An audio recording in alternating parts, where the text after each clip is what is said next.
Hello and good evening. I'm Melisa Idris. Welcome to Consider This. This is the show where we want you to consider and then reconsider what you know of the news of the day. Authoritarian regimes don't stop at their own borders. They often reach across countries to track, detain, and deport refugees, activists, migrants. This is called transnational repression, when a state extends its repression beyond its own borders to control or punish its citizens abroad. Now, Malaysia and Thailand are two of Southeast Asia's biggest hubs for migrants and refugees and have become key battlegrounds for this growing trend. With Malaysia helming ASEAN this year, the question we should be asking ourselves is, what role does this region play in resisting or even enabling transnational repression? Joining us on the show to help us think this through is Douglas Teoh, who is a spokesperson from the End Transnational Repression Alliance. Douglas, welcome to the show. Thank you so much for joining me. When we think about transnational repression, maybe you can help us understand it better, particularly in the specific context of Malaysia, how it manifests here, the different ways it manifests here. First of all, thank you, Melisa, for having me. And for the great introduction and definition too about transnational repression. I think that's a really good explanation about what it is. It is not a new manifestation, but it's a good concept, right? That really describes governments, especially authoritarian governments, reaching across borders to silence dissent. And there are a few key tactics that these governments use.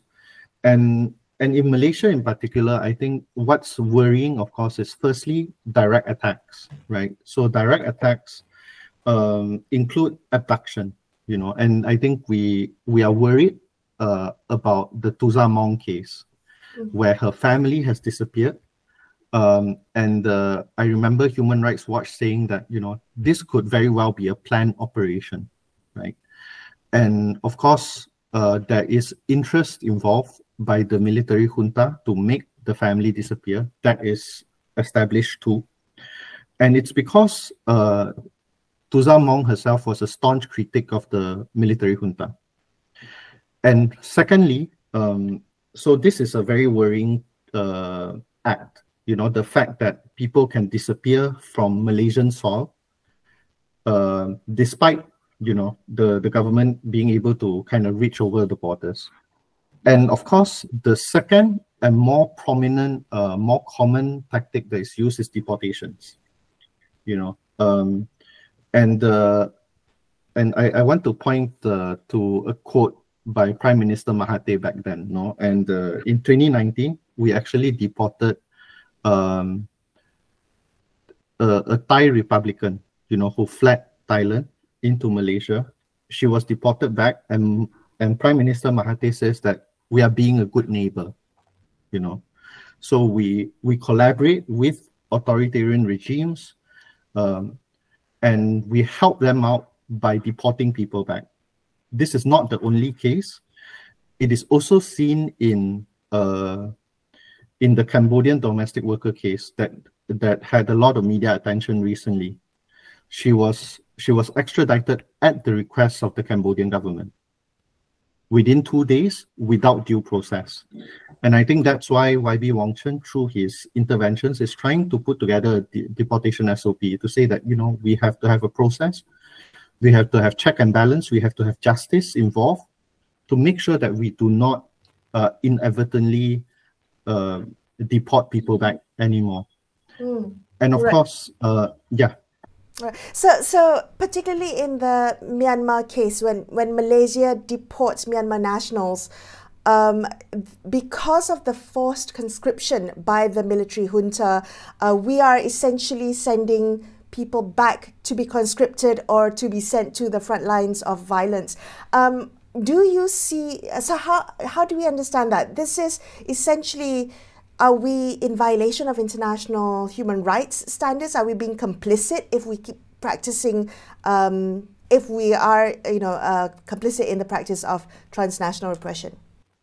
Yeah. when it comes to deportations, forced deportations is violates international human law, right? In international human rights law, sorry. And the principle that is in place is non-refoulement. It's a customary international law.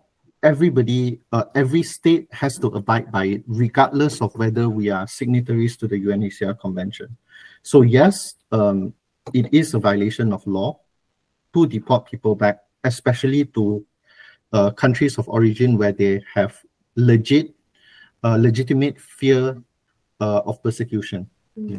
So when it comes to the deportation back to Myanmar, exactly like what you say, it's about us prolonging the conflict by allowing the Myanmarese junta to bolster their ranks, you know, because they are fighting a losing battle. I think statistics-wise, we know that the Myanmar junta already controls very little of the Myanmar territories, and they have no choice but to bolster their ranks through this kind of forced conscription. Right, which is quite surprising. Which is I can't reconcile the differences in my head, because Malaysia has taken a very strong diplomatic stance against Myanmar's military regime and the crisis, the democratic crisis that it has triggered in the country. At an ASEAN level, we've been very vocal and very strong about this stance. But domestically, we treat Myanmar refugees and migrants, the way we treat them tells a different story. So how do you make sense of this? How do you reconcile this contradiction? I think there is the government account, the Malaysian Madani government account, and also the real reasons that, you know, I'm happy to kind of unpack as well. When it comes to the government account, of course, it's about managing refugee inflows, right? I think the government doesn't want to handle so many refugee cases, and they're trying to manage the push and pull factors, right? So the push factor, of course, is the conflict. As long as the conflict is going on, there will be refugees that will keep crossing the borders because they have no choice, right? And the peace process is thus important. And I think there is a lot of talk about Prime Minister Anwar trying to embark in this sort of flexible diplomacy, right? You engage with different stakeholders, whether they are good or bad, and they try to come up with a peace process. We know that it's not effective, but they continue to do so. And of course, there's also the pull factors, right? And the pull factors that the government is trying to manage is to make sure that the stay for refugees is not comfortable in Malaysia, right? So they have less of a reason to come here, and that's why they are constantly temporary, illegal, and they won't have the kind of protection standards, and of course, there's no path to citizenship, you know, in Malaysia. And I think this is the cover story, of course, and it's also about, you know, what we will call national security and the economic development of Malaysia, right? So I think what's underneath this, of course, is the political economy argument. Basically, Malaysia benefits from refugees being illegal, you know, especially when it comes to their exploitation, right? We have to perhaps remember that the modernization of Malaysia actually comes from the migrant workers' labor, cheap labor, essentially. And there's really no reason to make refugees legal and make this process more expensive, right? And their exploitation is easy. And there's also the point about corruption that needs to be made too. You know, there are people who exploit the labor of refugees. And of course, we also hear a lot of cases every single day in my work. I hear about refugees being harassed by police, bribes.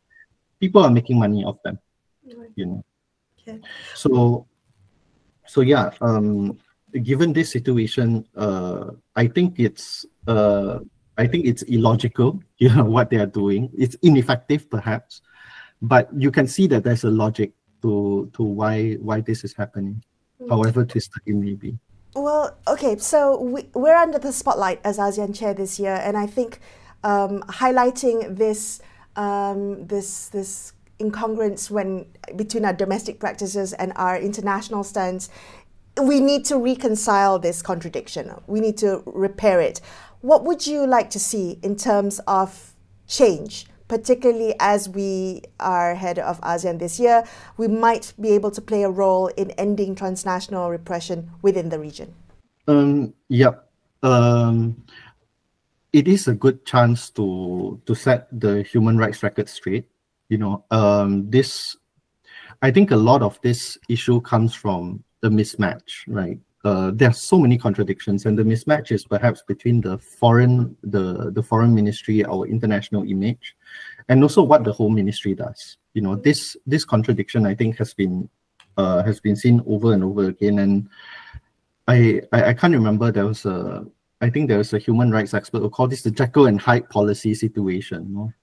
So but it is an opportunity, right? With Malaysia Madani, I think what Prime Minister Anwar wants to present is an ASEAN with values, right? Inclusivity, sustainability, and we'd like to recommend him some policy changes. So the first one, I think, is, of course, Directive 23.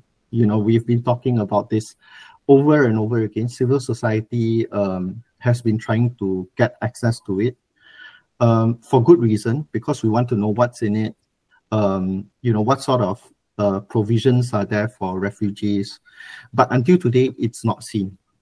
So we don't know what's there, and it's not just civil society that have trouble gaining access to this directive. It's also the MPs themselves who can't get access to.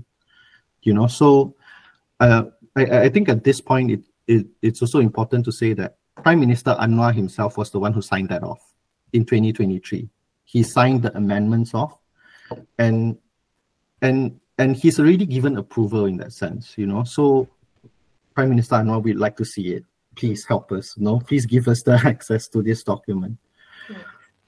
Immediately, stopping deportations, that is non-negotiable.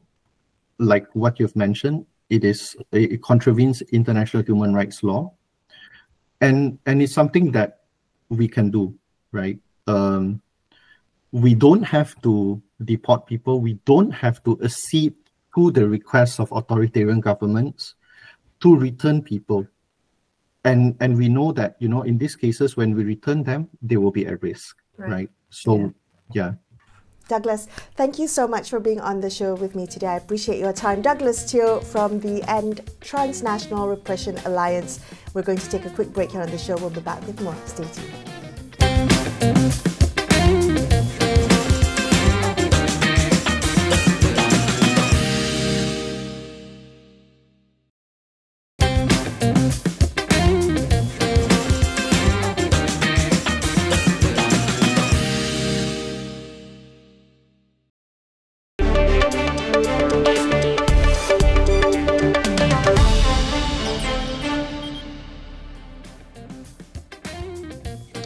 Welcome back to Consider This. I'm Melisa Idris. Let's continue our discussion about transnational repression, which is when a state reaches across its borders to extend its repression to other countries to control or punish its citizens abroad to stifle dissent.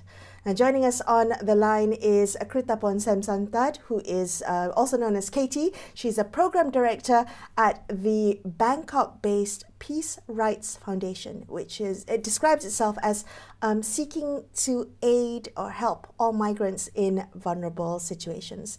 Katie, thank you so much for being on the show with me today. Can we begin our conversation with you helping us better understand how transnational repression plays out in Thailand? What is the context there? Thank you, Melissa. So let's first start with how transnational repression would work. across, like in Thailand context. Normally, it will become like it happen in the sake of national security and also bilateral relationship between the states. So they co-opting, they could be formal or informal one. Yeah, to going to monitor or trying to contact with the dissidents or political activists in exile in Thailand. So normally it has become like well known that in Thailand there's a lot of cooperation between police. They say it's like we are cooperate to each other to protect each other sovereignty, like for each other national security. With this kind of explanation, but when it comes to trying to see the dissidents or the asylum seekers and refugees in another country, this is what we think that is very intervened in a way that the country has to provide a national protection for asylum seeker and refugee. At least minimum is non-refoulement, is not trying to deport them, but this kind of cooperation facilitation allows other states to come in Thailand and go explore. I can example you some case between Thailand and Vietnamese police. So they said like the police and Vietnamese police is cooperating on community outreach, on having the Thai police would show the Vietnamese police about that Vietnamese nationality or asylum seekers or refugees are residing, and they try to identify their addresses, their identities, exposing this information to the origin country officers. So this is what we think, that because Thailand is, of course, doesn't ratify refugee convention. However, this kind of having other states to take over the sovereignty of that, like in its soil, is very risky for the national security, which they interpret the other way around. Right. So you mentioned that so Thailand's not a signatory to the refugee convention, but are there legal frameworks that could protect other nationals from transnational repression by other countries? And I do have to ask, Katie, so it's not, so you cited a case for targeting Vietnam nationals in Thailand, but are there other neighbors or countries where you're also concerned that their nationals are being targeted for TNR? I think you can, let's first question or talk like briefly about our legal framework. So we do have our domestic national framework, is a screening mechanism, national screening mechanism or NSM, which similar to the refugee status determination of UNHCR. We do have UNHCR, okay. But UNHCR sometimes the card is matter when they are arrested and they can be bailed out under this condition. It's very informal arrangement, but we do have our own framework, which is we're trying to make it implement and enforce as much as possible. But however, when we say about the complication on that you have to be in the detention first in order to some complication that we're trying to configure step by step is the way there. But yeah, the idea is there. And other than that, we also have our Anti-Torture Act, which is prevent the state to refer to deport, force deport back to the place that they believe that they were without the fear of persecution. However, they not enforce this law. They enforce only Immigration Act, which means that if you are illegal, you have to be deported. And especially that you were asking me about the neighboring country is very concerning because they can do immediate deportation. We have a lot of cases of Cambodian, Laos, Myanmar that have been deported without they state their asylum seekers. Like they state their asylum seeking demand. And this Anti-Torture Act hasn't been considered anywhere at all. There hasn't been a case that the court would consider this. So this is very concerning about the legal framework that is conflicting, and we still use our traditional security legal framework, which is the Immigration Act itself, to deport. I see. So there's a anti-torture law that's quite recent or quite new in Thailand, if I understand correctly. Can I ask you about how ASEAN plays a role in this? Malaysia is chairing ASEAN this year, but it feels like ASEAN is relatively silent on the issue of transnational repression. Is ASEAN's inaction enabling transnational repression, and what would you like to see? Would you like to see ASEAN take a stronger stand or a stand? I think that when we talk about ASEAN, they always talk about the non-interference principle among ASEAN, but actually they are not interference. They are very cooperate on this kind of activity that are human rights violation. But other than that, if you have human rights violation in your country, I would not interfere. But if there is human rights violation, like a form of cooperating human rights violation, for example, trying to deport those refugee and asylum seekers, is very cooperate in that way. So I think that the role of ASEAN is there's a lot of mechanisms where I don't know if it's freezing.